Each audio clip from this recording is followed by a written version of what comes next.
옛 사람들은 우리 사람을 지칭할 때 사람 인자 하나만 써도 되는데 굳이 사이간을 붙여 인간이라고 표현하였습니다. 사람 인자 한 글자임에도요, 이 개체로서의 사람이 아니라 서로 기대어 살아간다는 그런 상징이 있지요. 사이간도 마찬가지입니다. 이 문 사이로 빛이 비치는 형상이죠. 문과 문 사이, 공간 속의 틈, 관계 속의 간격, 이 둘 사이에 존재하는 틈, 공간, 관계에서 우리 사람을 이해했습니다. 그래서 우리 인간이라는 말 자체에 사람은 홀로 존재하는 실체가 아니라 사이, 관계에서 비로소 드러나는 존재, 곧 사회적 존재라는 것을 말하고 있습니다. 결국 우리 인간은 사람과의 관계 가운데 누군가의 영향을 받아 지금까지 살아왔고 존재할 수 있었고, 또 누군가에게 여전히 영향을 주고 있는 존재로서의 인간을 말하고 있습니다. 성경에서 우리가 오늘 함께 읽은 본문만큼 어떤 한 사람의 인생에 있어서 주위 사람의 영향력이 얼마나 큰지 여실히 보여주는 본문이 있을까 싶습니다. 오늘 역대하 26장에는 우시아 왕 가까이 있던 사람들이 왕에게 어떤 영향을 미쳤는가를 잘 보여주고 있습니다. 물론 우시아도 그의 인생 후반에 너무나 잘 풀렸던 그의 인생 가운데 그만 교만의 죄를 저질러 버렸지요. 이것은 아무리 한 사람의 인생이 일생 은혜 가운데 또 축복 속에 살아가고 있을지라도 우리도 자칫하면 부지불식간에 교만이라는 죄에 걸려 넘어질 수 있다. 그래서 한순간에 모든 것을 잃어버릴 수 있다는 교훈을 주는 사건이기도 합니다. 우선 역대기 저자는 우시아의 어머니가 예루살렘 사람이라는 것을 분명히 밝힙니다. 저자가 예루살렘 사람이라고 말할 때는 분명한 목적이 있습니다. 예루살렘은 어떤 곳이었습니까? 다윗 왕조의 중심으로 하나님의 언약과 직결되어 있던 곳이었죠. 그리고 우시아의 어머니가 예루살렘 사람이었다라는 말은 이 정통 왕조의 영적 신학성 정체성을 그대로 이어간다는 가문의 의미를 담고 있습니다. 반면 유다 왕 아하시야를 언급하는 성경 본문을 한번 확인해 보겠습니다. 역대하 22장 2절입니다. 아하시야가 왕이 될 때에 나이가 40세라 예루살렘에서 1년 동안 다스리니라. 그의 어머니의 이름은 아달랴요 오므리의 손녀더라. 아하시야도 아합의 집 길로 행하였으니 이는 그의 어머니가 꾀어 악을 행하게 하였습니다. 누가 이를 꾀어 악을 행하겠다고 합니까? 그의 어머니. 유다왕 아하시야의 어머니는 아달랴였습니다. 그녀는 아합의 딸이었습니다. 구약 역사서에서 아합이라고 하면 하나님을 대항하여 끊임없이 반역하고 죄를 지었던 대표적인 사람의 이름이었지요. 아하시야의 어머니가 아달랴였다. 아달랴는 아합의 딸이었다. 여기서 이미 끝이 난 겁니다. 결국 아하시야도 아합의 집에 죄악의 길, 멸망의 길로 행하였으니 이는 그의 어머니가 꾀어 악을 행하게 하였다는 거죠. 어머니의 자리에서, 이제 자막 빼셔도 되죠. 어머니의 자리에서 예루살렘의 요골리아와 같이 다윗의 신앙의 정통성을 이어가게 할 수도 있고, 또 우리가 확인했던 이 아달랴와 같이 자기 자녀를 꾀어 범죄하게 하고 아합의 집의 길로 행하게 하여 멸망의 자녀가 되게 할 수 있다. 어머니의 자리가 자녀에게 얼마나 결정적인 영향을 미치는가, 하나님께서는 오늘 본문을 통하여 우리에게 말씀하고 계십니다. 이 맥락에서 임종열의 모신이라는 책을 읽어볼 만합니다. 어미 모신 신자입니다. 자녀에게 있어서 어미의 존재는 신적인 존재이죠. 그래서 모신입니다. 아이의 운명의 관리자로서의 엄마의 역할을 강조합니다. 아이의 생명이 엄마 손에 있습니다. 오늘 아침 엄마가 활짝 웃는다면 아이의 마음에 날지도 온종일 화창할 것입니다. 그러나 오늘 아침 이유는 모르지만 엄마의 마음에 비바람이 불고 아침부터 엄마가 펑펑 울면서 비가 내리고 천둥 번개가 친다면 아이의 마음에도 온종일 비가 내리고 천둥 번개가 칠 것입니다. 이런 유비를 통하여 어머니의 언행, 태도, 정서가 아이 내면에 그대로 각인된다는 것을 말해주고 있습니다. 어머니의 반복되는 모습, 어머니의 이미지가 아이의 마음에 내면화되어서 일생 동안 영향을 미칠 수 있다는 것을 말해주고 있습니다. 여러 실제 사례들도 나와 있어서 청고마비의 계절에 말만 살찌고 있지 말고 우리의 마음과 영혼도 살쪄야겠죠. 한 권 사서 읽어보실 만합니다. 어머니 이야기를 했으니 아버지 이야기도 하지 않을 수 없습니다. 역대기 저자는 우시야 왕이 다윗 정통신앙 예루살렘 출신 어머니 여골리아 영향을 받았으면서도 동시에 아버지 아마샤의 영향을 절대적으로 받았다라는 것을 놓치지 않고 기록으로 남겼습니다. 오늘 역대하 26장 4절 말씀을 세번역 성경으로 함께 읽어보겠습니다. 시작.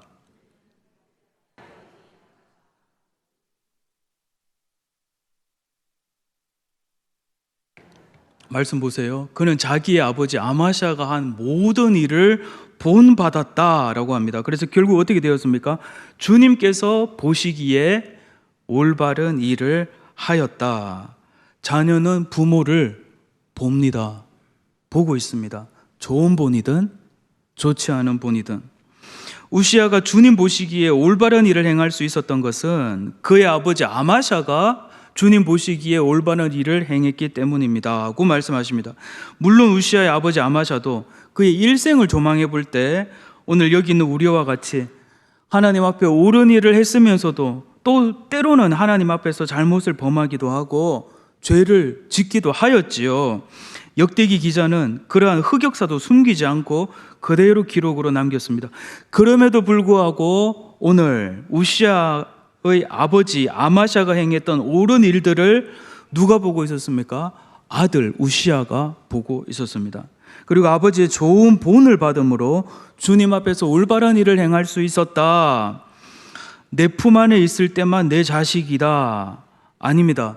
우리 자녀들 출가하여 독립하였지만 여전히 할아버지 할머니의 모습을 지켜보면서 잠시 후에 맞게 될 나의 노년의 모습을 그대로 본보고 있는 것입니다. 우리 손주 손녀들이 여전히 나의 할아버지, 나의 할머니의 신앙과 삶을 보고 있으면서 자신의 삶을 본뜨고 있는 겁니다.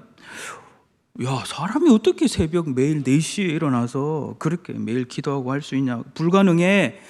친구들이 이런 이야기 할 때, 아니야, 우리 할아버지 할머니 매일 4시에 일어나시는데, 그래서 매일 새벽마다 우리 위해서 기도해 주시는데, 우리마다 기도해 주실 뿐만 아니라 우리 나라를 위해서도 기도하고 전 세계를 위해서 기도하고 오늘 배고픈 아이들, 지금 전쟁 나 있는 저곳을 위해서 기도하고 계셔. 다른 사람들이 볼 때 불가능성이라고 생각하는 것, 무가치한 일이라고 생각하는 것을 이 아이들에게는 가능성이고 이미 살고 계시고 세상에서 가장 가치 있는 일을 하고 계시는 우리 조부모님을 가진 아이들이 되는 일입니다. 이와 같이 우시야 곁에는 어머니 여골리아, 아버지 아마샤만 있었던 것이 아닙니다. 아마샤로 하여금 하나님을 경외하도록 가르쳐 주었던 영적 지도자 스가랴가 있었습니다.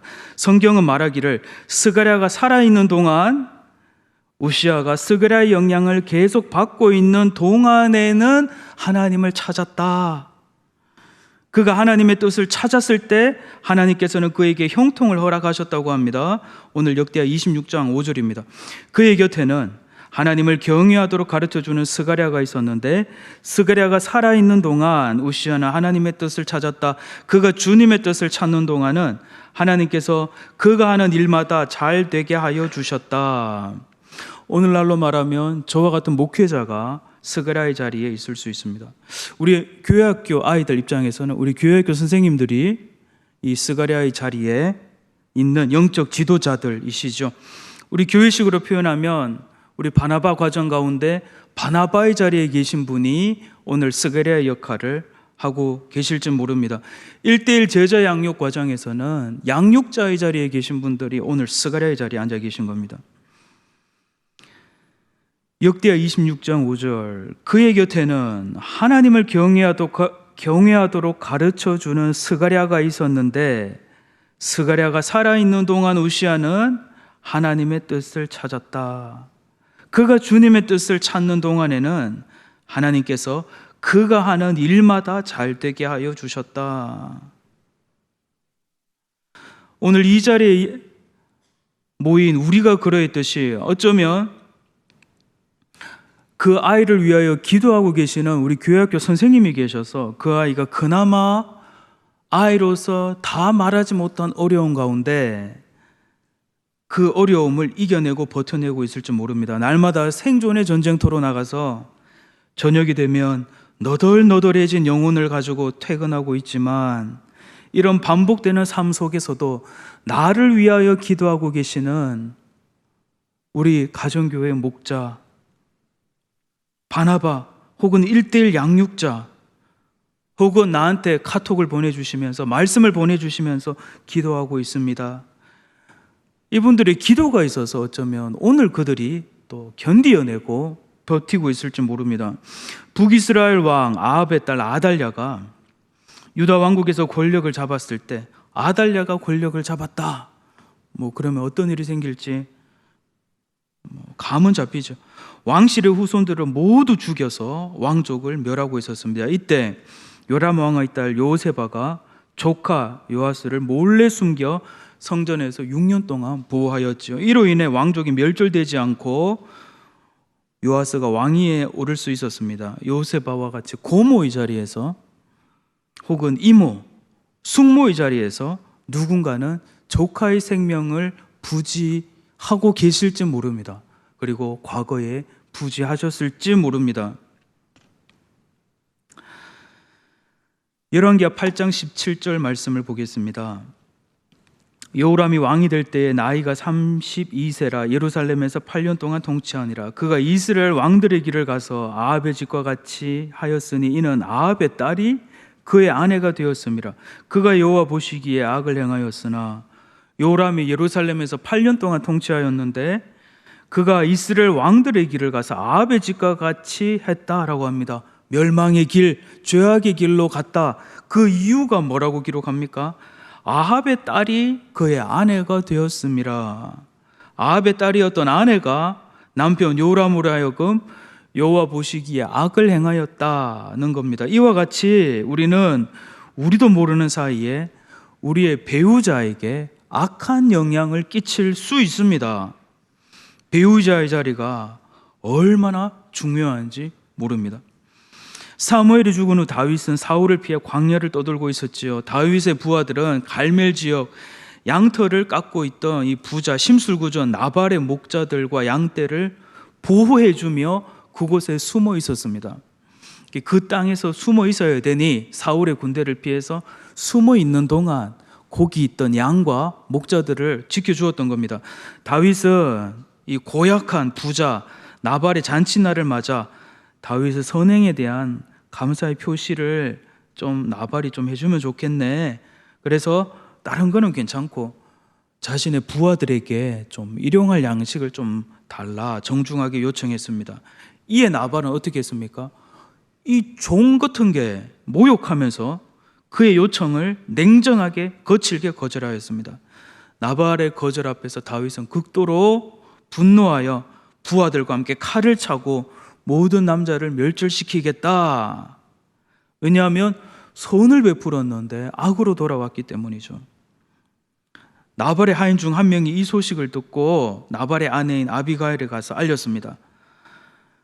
그녀는 지혜롭고 아름다운 여인이었습니다. 남편에게 알리지 않고 많은 음식과 예물을 준비해서 다윗을 맞으러 갑니다.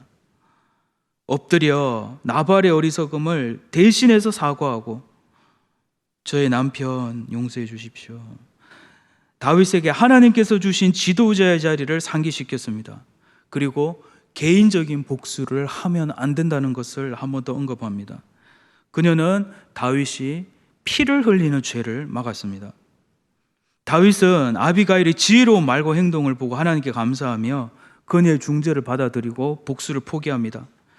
다윗은 하나님께서 아비가일을 통하여 자신을 살인죄에서 막아주셨음을 깨닫습니다. 아비가일이 집으로 돌아와 이 사실을 알리자 나발은 그런 일이 있었구나 깜짝 놀라면서 하나님의 징계로 목숨을 잃습니다. 나발이 죽은 후 다윗은 아비가일의 지혜와 덕을 보고 사람을 보내 자신의 아내로 맞이합니다. 이 중차대한 순간에 다윗이 칼을 들어 나발에게 직접 복수하였다면 아직 이스라엘 2대 왕이 되기 전 이 사건으로 인하여 어쩌면 우리는 오늘 우리가 알고 있는 다윗과는 다른 이야기를 접하게 되었을지 모릅니다. 가장 중요한 그 순간 다윗은 아비가일의 중재를 통하여 복수의 칼을 거둘 수 있었던 것입니다. 일전에 오후 예배 시간을 통하여 여러분과 함께 회복 탄력성에 대하여 나눈 적이 있습니다. 1950년대 하와이 섬은 실업자, 알코올, 마약 중독자로 피폐한 곳이 되었습니다. 이 섬은 사회 부적응자로 넘쳐났고 범죄율이 매우 높았습니다. 1955년 에이미 워너 박사는 이 하와이 섬에서 태어난 신생아들 698명을 대상으로 해서 이들이 성년이 되기까지의 삶의 과정을 추적 관찰했습니다. 40년간 종단 연구를 했는데 이거 굉장히 어려운 거죠. 40년간 연구를 하다가 연구자가 죽을 수도 있습니다, 중간에. 그리고 연구 대상자가 또 죽을 수도 있고 못 찾을 수도 있고요. 아무튼 이들은 어려운 연구를 해내었습니다. 연구의 목적은 빈곤, 가정불화, 부모의 정신질환, 알코올 중독 등 고위험 요인에 노출된 아동들이 성인이 되어 어떤 삶을 살아갈 것인가, 이 연구자들의 가정이 있었습니다. 이들도 여전히 부모의 영향을 절대적으로 받아 피폐한 삶을 살게 될 것이다. 40년간의 장기 연구였습니다. 특별히 에이미 워너 박사는 신생아 698명 중에 특별히 극도로 열악한 환경에 노출된 고위험군 아동 201명을 직접 분류하였습니다. 이들은 정말 그냥 예상대로 될 것이다. 그런데 예상과는 다른 놀라운 결과를 이들은 확인하게 됩니다. 가장 열악한 환경의 아이들 가운데 3분의 1인 72명의 아이들이 심각한 문제도 보이지 않았고 학습 장애도 보이지 않고 오히려 학업 성적이 우수했으며 학급에서 회장으로도 선출되고 장학금도 받고 심지어 미 본토 대학 장학생으로 입학하는 등 유능하고 자신감 있는 성인으로 성장하였습니다. 왜 이런 예외가 생길까? 에이미 워너는 이를 통해서 회복 탄력성, 리질리언스라는 개념을 발견했습니다. 고무공이 외부의 충격을 받아서 팍 오그라들었다가 오히려 더 세게 팍 튀어나가는 것처럼 큰 시련 이후에 좌절하지 않고 다시 강하게 일어서는 이 마음의 근력을 표현하는 말이었죠. 어떻게 이 아이들은 가장 열악한 환경 속에서도 이 71명의 아이들 다시 일어서고 또 일어설 수 있었던가?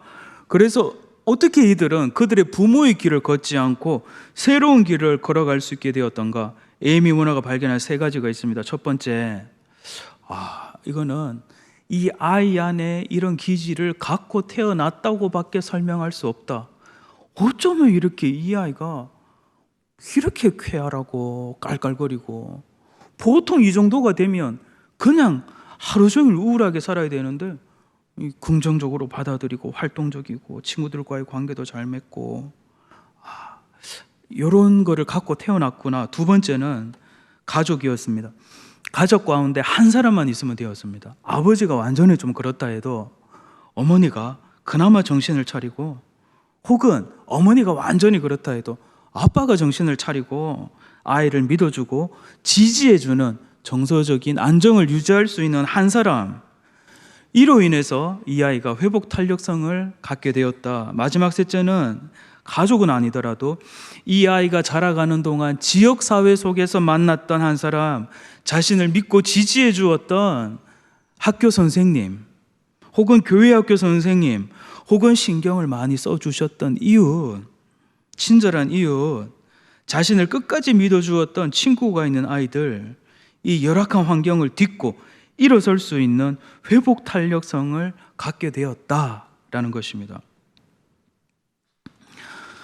우리는 오늘 칠흑과 같은 어둠 가운데 한 사람의 길을 밝혀주었던 등불들을 확인하였습니다. 어머니의 자리에서, 아버지의 자리에서, 조부모의 자리에서, 혹은 고모의 자리에서. 저에게도 고모가 있었는데, 고모 할머니, 정확하게 말씀드리면 외할아버지의 여동생, 고모 외할머니. 어릴 때부터 여전히 기억합니다. 저만 만나면 엉덩이를 두들겨 주시면서 어이구 크나야, 어이구 크나야. 만나기만 하면 또 어이구 크나야, 어이구 크나야. 아, 내가 큰 사람인가 보다. 기도하는 권사님이셨는데 그 축복을 얼마나 받았던지 이제는 위로는 안 크고 옆으로 계속 커지고 있지 않습니까? 매주. 우리는 누군가의 영향을 지금도 지속적으로 주고 있다. 그 자리가 배우자의 자리일 수 있습니다. 이웃의 자리일 수도 있습니다. 칠흑 같은 어둠 가운데 있는 한 사람의 길을 비추어주고 있는, 비록 작은 촛불이지만 그런 존재들 우리 삶에 있었습니다. 그리고 지금 누군가에게 여러분이 그러한 존재일 수 있습니다. 우리 모두는 인간입니다. 사회적 존재로서 여기 함께 있습니다. 우리는 누군가의 사랑을 받았고 받아왔고 그리고 또 누군가를 사랑하고 있습니다. 그의 곁에 누가 있었던가? 오늘 설교 제목이죠. 우시아 왕 곁에 누가 있었습니까? 여러분의 곁에는 누가 계셨습니까? 그리고 지금 그 사람 곁에는 누가 있습니까? 온 세상을 복되게 하는 하나님의 생명의 통로들 다 되시기를 바랍니다. 하나님이 아브라함을 왜 부르셨습니까? 아브라함은 강대한 나라가 되고 천하 만민은 그로 말미암아 복을 얻게 될 것이 아니냐. 하나님께서 아브라함의 믿음을 이어받은 오늘 우리를 왜 부르셨습니까? 우리를 통하여 천하 만민이 하나님의 복을 받게 하기 위함입니다. 온 세상을 복되게 하는 하나님의 생명의 통로, 은혜의 통로들 다 되시기를 예수님의 이름으로 간절히 축원합니다. 기도하겠습니다.